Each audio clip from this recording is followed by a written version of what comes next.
I forgot to explain something and I kind of just breezed past it, so I wanted to make another video to explain.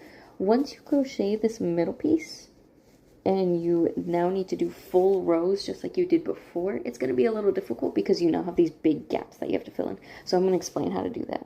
And this is just a disclaimer, I don't know what I'm doing with crocheting. I 100% made this up as I went, and I'm sure there's a legitimate way to do this. I just didn't know how, so I just made it up as I went, and it seemed to work good enough. So the way that I did it is that from this point to this point, so from one side to the middle, I started here, made a long enough chain to reach here, and then I just slip stitched there, left it, knotted it, and left it, which is why you could see like these knots.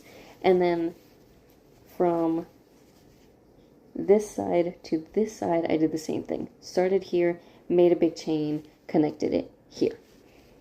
And once you make that chain, you can then do the full row without having to worry about the gaps, because you can just do your double crochets in the chain. So yeah, that's how I did that.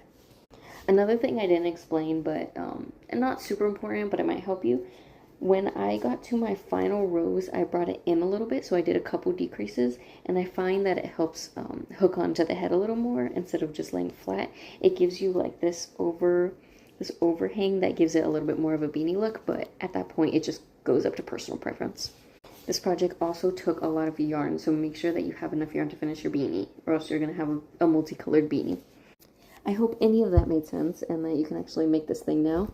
And shout out to that commenter who wanted to make this for their friend. That's super nice.